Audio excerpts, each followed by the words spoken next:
Oi, minha gente, bom dia, como é que vocês estão? Antes de continuar, eu quero ressaltar que esse livro, ele é muito extenso. Tem alguns pontos dele que mereceriam um debate mais profundo, inclusive referente às crenças que a época em que ele foi escrito traziam. A gente está falando de um século atrás. Então eu estou focando aqui no que eu acredito que agregue nesse caminho do autoconhecimento. Tem alguns trechos dele que eu não leio, tá? Só para vocês saberem, eu estou fazendo uma livre edição aqui. Continuando então. De ontem ele falou sobre os nossos vários eus, sobre a lei de 3, sobre a lei de 7, essas leis cósmicas que ele acreditam que influenciam no nosso organismo, no nosso desenvolvimento, no nosso despertar. Continuando. Tentarei dar exemplos de como o estudo de si mesmo deve começar. Já falamos da mentira e dei uma definição razoável da psicologia como o estudo da mentira. Assim, uma das primeiras e mais importantes coisas que devemos observar é a mentira. Muito semelhantes a ela são as nossas ilusões, coisas sobre as quais nos enganamos a nós mesmos, ideias errôneas, convicções erradas, opiniões equivocadas, etc. Tudo isso deve ser estudado, porque enquanto não começarmos a compreender as nossas ilusões, nunca poderemos ver a verdade. Em todas as coisas, devemos primeiro separar as nossas ilusões dos fatos. Só então será possível ver se podemos realmente aprender algo novo. Uma das ilusões mais importantes e mais difíceis de vencer é a de que podemos fazer. Que ele defende aqui a ideia de que a gente é mecânico, enquanto a gente ainda não começa a despertar a nossa consciência. Tentem compreender o que isso quer dizer, isso que ele fala que a gente não pode fazer. Pensamos que planejamos, decidimos, iniciamos e terminamos o que queremos. Mas o sistema, esse sistema dele aqui, diz que... Cadê, gente? Diz que os homens números 1, 2 e 3 não podem fazer nada. Tudo simplesmente acontece a eles. Isso pode, como se fosse assim, vítima da vida, Quando a gente não assume responsabilidade por tudo que a gente faz, a gente acaba sendo vítima do que nos acontece, A gente vai indo na onda sem estar de fato consciente do que está nos acontecendo. Isso pode parecer estranho, sobretudo hoje, quando todos creem que podem fazer algo. Mas aos poucos compreenderemos que muitas coisas que nos acostumamos a dizer sobre o homem geralmente só podem ser verdadeiras em relação a homens de um nível superior e não se aplicam a homens do nosso nível comum. Quando ele diz superior, ele se refere a essa escala, coloquei aqui do lado, essa escala de 1 a 7, em que vai aumentando o estado de consciência, em que o homem deixa de usar só o porão da casa para descobrir o que mais existe nessa casa disponível para ele. Essa casa representa a nossa consciência. Ele fala que os homens número 1, 2 e 3 vivem só no porão e desconhecem o restante. Eles pensam que só existe o porão. Que se alguém disser para eles que tem mais além do porão, que tem quarto, que tem sala, eles vão rir e falar assim, vocês são loucos, estão inventando. Continuando aqui. Se dissermos que o homem pode fazer, isso será correto em relação aos homens número 6 ou 7. Mesmo o homem número 5 pode fazer alguma coisa em comparação conosco, mas nós, ele se coloca também nesse grupo, de 1, 2 e 3, mas nós não podemos fazer nada. Podíamos dizer também que pensamos que o homem tem consciência. Isso seria verdadeiro em relação aos homens número 5, 6 ou 7, a começar do número 5. E se tivéssemos que dizer que o homem tem consciência, isso seria correto em relação ao homem número 4, mas não aos homens números 1, 2 e 3. Eu acredito que todos nós temos consciência, tá? Mas daqui a pouquinho a gente vai entender melhor o que ele está querendo dizer com isso. É muito importante compreender que o homem não pode fazer, porque essa é a base da ideia que temos de nós. E mesmo quando nos desapontamos conosco, acreditamos que outras pessoas podem fazer. Não podemos aceitar de maneira total e plena que as coisas aconteçam mecanicamente e que ninguém dê um empurrão nelas. É difícil a princípio ver isso em grande escala, mas em breve o veremos em nós mesmos. Ao nos estudarmos, ao procurarmos fazer certas coisas que geralmente não fazemos, como por exemplo tentar nos lembrar de nós mesmos, é aí que começa o caminho, tá, gente? Ele é mais radical nesse sentido de que a gente não pode fazer, que a gente não tem consciência, mas é para isso, é para fazer a gente entender que a gente precisa girar essa chave e se manter consciente, se lembrar da gente mesmo. Blá, blá, blá, blá. É difícil, ao nos estudarmos, ao procurarmos fazer certas coisas que geralmente não fazemos, como, por exemplo, tentar nos lembrar de nós mesmos, tentar estar conscientes de nós mesmos, em pouco tempo veremos se podemos fazer ou não. Aí ele fala aqui, o que é a moral e o que é a consciência? Ele faz a diferença entre os dois. Podemos dizer, antes de tudo, que a moral não é constante. É diferente em diversos países, em cada século, década, classes e pessoas de educação diferente e assim por diante. O que pode ser moral no Cáucaso pode ser imoral na Europa. Por exemplo, em alguns países é imoral a mulher sair na rua descoberta, em outros não. Essa é a diferença. Desse modo, a moral é sempre diferente e muda sempre, mas a consciência não muda nunca. A consciência é uma espécie de compreensão emocional da verdade em certas relações definidas, geralmente em relação a comportamento, pessoas, etc. Ela é sempre a mesma, não pode mudar nem diferir de uma nação para outra, de um país para o outro, de uma pessoa para outra. A consciência é muito além do nosso entendimento racional, né? Diz que estudaríamos as ideias desse sistema principalmente em relação com a evolução do homem. E expliquei que por evolução devemos entender um processo consciente e esforços conscientes, contínuos e unidos. A evolução, se for possível, só poderá ser consciente. E o início da evolução será sempre a evolução da consciência. Não poderá ser a evolução de outra coisa, nada material, por exemplo. Se a consciência começar a evoluir, outras coisas começarão a crescer e a evoluir. Eu acredito que, inclusive, nossa prosperidade advém disso. Quando a gente começa a evoluir nossa consciência, a gente vai sendo presenteado pelo universo. Isso aqui não está escrito não, eu falei, tá? Se a consciência permanecer no mesmo nível, tudo mais permanecerá nesse nível.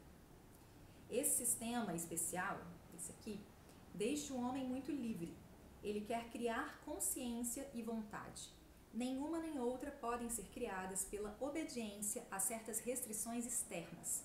Devemos ser livres. Devemos compreender que as coisas externas são o que menos importa. As coisas internas é que são importantes. Nesse ponto, surge naturalmente a pergunta: por que é tão difícil ao homem começar a se modificar, a chegar a uma possibilidade de crescer? Porque, como se pode ver, devemos nos lembrar de que o homem é criado pela natureza de um modo muito interessante. Ele é desenvolvido até determinado ponto. Depois disso, deve desenvolver-se a si mesmo. A natureza não o desenvolve além de certo limite. É difícil para um homem até mesmo iniciar qualquer espécie de trabalho sobre si mesmo, porque vive num lugar muito desfavorável no universo. Agora ele vai falar de um sistema muito louco aqui. Então, assim, dá uma respirada, não precisa tentar entender tudo, eu tive que ler 500 vezes para entender, mas eu vou falar disso para vocês porque eu acho que vai ser importante, que ele vai falar disso mais pra frente, então não tem como eu pular. Vamos juntinho, aos poucos, a gente vai entender junto. E também não precisa entender tudo ao pé da letra, não. A princípio, essa pode parecer uma ideia muito estranha. Não nos damos conta de que há no universo lugares melhores e piores. E, sem dúvida, não compreendemos que estamos quase que no pior lugar. Não o percebemos porque, de certo ponto de vista, nosso conhecimento do universo é demasiadamente complicado. De outro ponto, esse conhecimento não leva em conta fatos reais. Tipo assim, o que ele está falando aqui não necessariamente é um fato real, entendeu? É uma ideia que ele está trazendo. Se procurarmos o lugar mais próximo de nós no universo, veremos que vivemos na Terra e que a Lua está sob a influência da Terra. Ao mesmo tempo, veremos que esta é um dos planetas do Sistema Solar, nessa concepção aqui, que há planetas maiores, provavelmente mais poderosos do que a Terra, e que todos eles, considerados em conjunto, devem, de certa forma, afetar e controlar a Terra. O próximo em escala é o Sol, e vemos que ele controla a um só tempo todos os planetas e a Terra. Se pensarmos a partir desse ponto de vista, já teremos uma ideia diferente do Sistema Solar, embora não haja nada de novo nisso. É apenas uma questão de como relacionar uma coisa com outra. A Terra é um dos planetas do Sistema Solar e o Sol é uma das estrelas da Via Láctea. Para além disso, podemos considerar todos os mundos possíveis. Do ponto de vista comum, isso é tudo que sabemos.